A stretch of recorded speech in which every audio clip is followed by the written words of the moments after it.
Yo, what's up, Capricorn? Welcome to your monthly forecast for the month of July 2017. Capricorn, quick announcement before I start your forecast. I'm posting daily astrology on my Facebook page. And yes, I'm going to announce this every single month from here on out because I'm getting a lot of new subscribers. So thank you to all my new subscribers who are coming in. I really appreciate your subscription. And for all my existing subscribers, thank you. I appreciate your loyalty. But to find my Facebook page, just type Gregory Furlan in your Facebook search bar. Pull up my page. Make sure to give me a like when you're there. You can check out your daily forecast. It's a great way to understand what's happening with your sign on a day-to-day basis. So check it out. It's really cool. Now I'm going to jump into your forecast for the month of July 2017. The sun's going to be in the sign of Cancer throughout the month of July 2017. Cancer is your 7th house. And the 7th house has to do with all the one-on-one relationships in your life. So think about all those situations, Capricorn, where it's just you and another person. So one-on-one type situations. So these types of situations are going to be highlighted throughout the month of July 2017.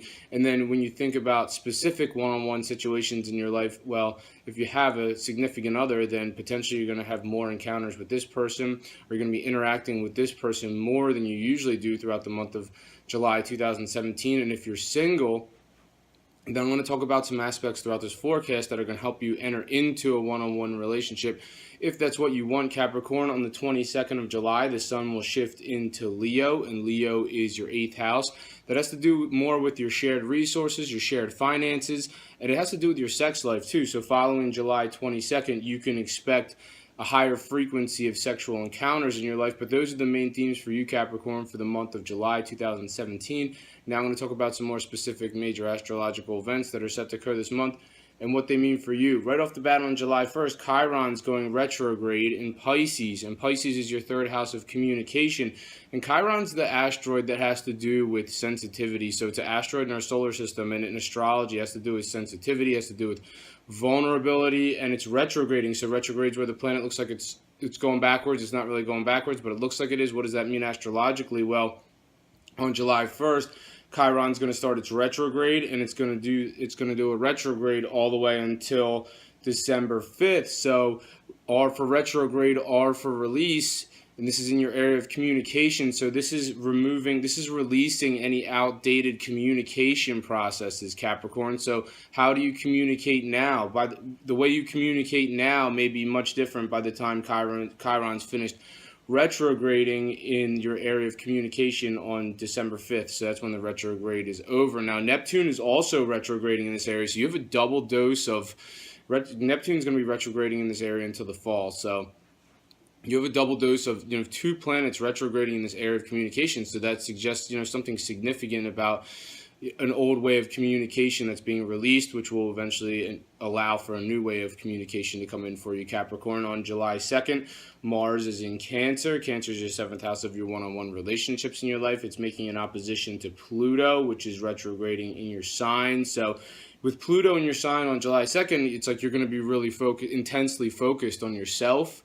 But then at the same time, Mars is facing off with Pluto, so they're forming an opposition. So you have Mars on this end of the sky, Pluto on this end of the sky, and they're opposing each other. So Mars is in your area of relationships. So potentially if you are in a relationship, you may have, on July 2nd, you may have a significant other that's sort of demanding or, is really vying for your attention when you just feel like focusing on yourself. And if you're single, this is probably not the best day to make some sort of advancement at someone you're interested in. You may be sexually attracted to them with Mars there, but this is probably not the best day to reach out to them. Save it for another day. On July 5th, the sun is in Cancer. That's your 7th house of one-on-one relationships. It's making a positive angle to Neptune, which is retrograding in Pisces. That's your 3rd house of communication. Now, this is a great day for you single Capricorns.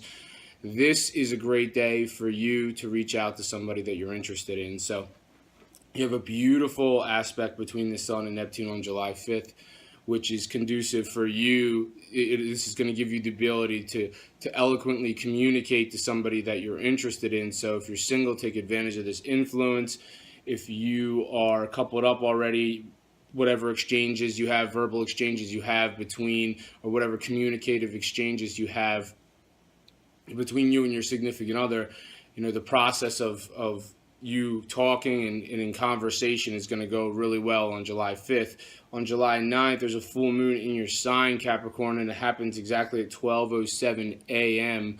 on July 9th. So, Capricorn, this is in your sign, and this might bring a little bit of, when the moon goes full, the moon has to do with your emotions. So, when the moon goes full, it has a tendency to heighten your anxiety a little bit, and this is nothing to be concerned about. So the moon has to do with your emotions, and when it goes full, potentially it's going to heighten your emotions a little bit, but this will pass. It's not a lasting influence, really, but however, the fact that it's in your sign suggests that there's going to be some new beginnings coming down the pike for you. So following this full moon on July 9th, if you've always expected yourself to be a certain way, Capricorn, forget about it, because this is going to bring some changes. This is going to bring some changes about yourself. This is going to bring some new beginnings for you. Also on July 9th, the sun is in Cancer. It's making an opposition to Pluto in your sign. So I just talked about this aspect moments ago, except it was Mars opposing Pluto in your sign. Now on July 9th, the sun takes its turn to oppose Pluto in your sign. So once again, they're facing off. They're on exact opposite ends of the sky of each other. So once again, you're going to maybe have somebody, if you have a significant other, and they might be a little bit vying for your attention on that day when you really just feel like focusing on yourself. And once again, if you're single, this is probably not the best day to reach out to somebody that you're interested in. On July 14th, Mercury, the planet of communication, is in Leo. Leo is your 8th house. That's to do with your shared resources. That's to do with your shared finances. It has to do with your sex life. It's making an angle to Neptune, which is retrograding in Pisces. Pisces is your 3rd house of communication. So this is a good day to talk about sex, potentially. So if you're single, say something sexy and flirty to somebody, Capricorn. And if you are a significant other, you may want to say something a little bit more on the erotic side to your significant other. They probably like it. And you may be talking, if it's not about sex, then potentially there may be some sort of conversation about a change in shared resources, potentially, or some sort of conversation about making adjustments. Because this angle on July 14th between Mercury and Neptune has to do with adjustments and potentially a change of direction. So some of you Capricorns may even be changing direction in your life regarding a shared resource. Not all of you, but some of you may be changing direction regarding a shared resource situation. If it's not changing direction, potentially it's making some sort of adjustments, or potentially it could have to do with a contract or some sort of business partnership, potentially. So it's going to resonate differently for all you Capricorns. On July 18th, Venus, the planet of love, is in Gemini. And Gemini is your 6th house of your work situation, primarily.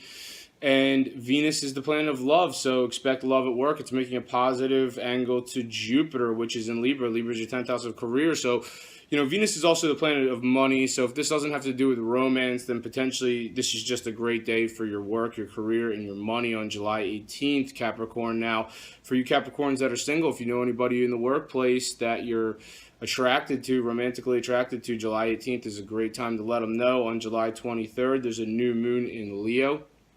And Leo is, once again, your 8th house. Has to do with your shared resources, has to do with your shared finances. It has to do with your sex life. So how does this work? On July 23rd, the new moon's going to hit in your 8th house.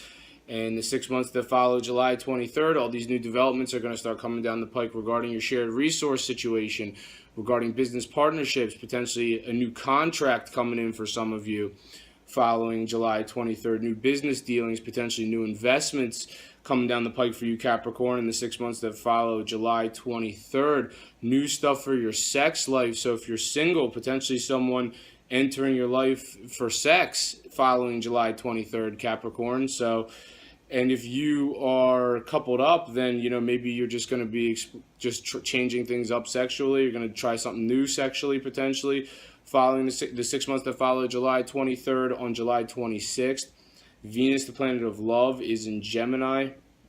And Gemini is once again, it's your 6th house. That's to do primarily with your work life, but it also has to do with your health situation too. So, with Venus there, potentially if you do meet someone who is, a romantic interest, potentially if you're a single Capricorn, you may be interested in somebody potentially from work, but somehow maybe they're also involved with fitness potentially, or one or the other. So maybe this person from the gym potentially, or if not from the gym, from work, or maybe you just know them from work and potentially you just know them to be someone who's into fitness. But it's making a positive angle to the North Node, which is in Leo. And Leo, once again, that's your 8th house, has to do with your shared resource situation. And the North Node's all about where you're going. So potentially if you're a single Capricorn and you meet someone right around July 26th, or you have something going with somebody on right around July 26th, potentially, who knows, maybe you will share your resources with this person in the future. Maybe this is something that could be more long-term. And on July 30th, Venus, the planet of love, is in Gemini. Once again, Gemini, your 6th house of your work, your daily life, and your health situation. It's making a positive angle to Uranus, the planet of the unexpected, which is in Aries. And Aries is your 4th house of your home and your family situation. And Uranus is the planet of the unexpected. So this is like if you're a Capricorn that's been seeing somebody, potentially maybe you've been seeing somebody that you know through work.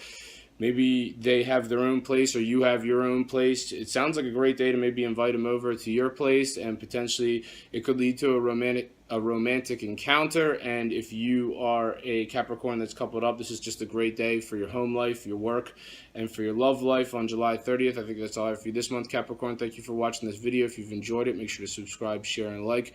I'm on Instagram, Gregory Furlan Official, Facebook, Gregory Furlan. Thank you for watching. I'll see you next month. Take care.